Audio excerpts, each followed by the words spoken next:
Welcome back to my channel. আশা করি সবাই ভালো আছেন।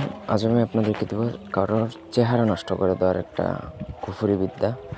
চেহারা নষ্ট করা মানে কেউ যদি অনেক সুন্দরী থাকে, রূপের অহংকার করে থাকে, গৌরব করে থাকে, আপনি তাকে ভালোবাসেন কিন্তু সে আপনাকে অবহেলাই করে যাচ্ছে, কোনোভাবেই পাত্তা দিচ্ছে না, তার অহংকার করে যাচ্ছে, এটা একটা হতে পারে। শত্রুতা করেও আপনি তার উপর করতে পারেন, তবে এটা না করাই ভালো।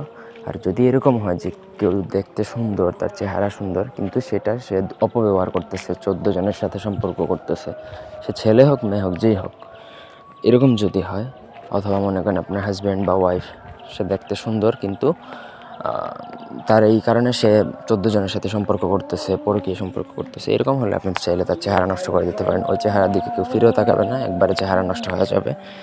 তো পুরো ভিডিওটা না টেনে শেষ পর্যন্ত দেখুন। আমার চ্যানেলটা সাবস্ক্রাইব করবেন, লাইক কমেন্ট শেয়ার করবেন। ব্যক্তিগত যে কোনো প্রয়োজন বা যে কোনো কাজের জন্য স্ক্রিনে দেওয়া নাম্বারে সরাসরি ফোনে, হোয়াটসঅ্যাপে বা ইমোতে যোগাযোগ করে যে কোনো কাজ করাতে পারবেন, দেশে বা দেশের বাইরে থেকে। স্ক্রিনে দেওয়া নকশাটা আপনাকে ভোজপাতার মধ্যে অরিজিনাল গুরুচন কিন্তু অন্য কালি আপনাকে গুরুচন বলে ধরিয়ে দেবে। অরিজিনাল গুরুচন কালি দ্বারা লিখবেন, অন্য কোনো কালি দ্বারা লিখলে কাজ হবে না, নকশা জাগ্রত হবে না। ভোজপাতার মধ্যে একটা নকশায় লিখতে হবে, শনিবার মঙ্গলবার দিনে গুরুচন কালি দ্বারা, ঠিক আছে? লেখার পর নিচে শত্রুর নাম বা যার জন্য প্রয়োগ করবেন তার নাম, বাবার নাম, মায়ের নাম লেখা লাগবে।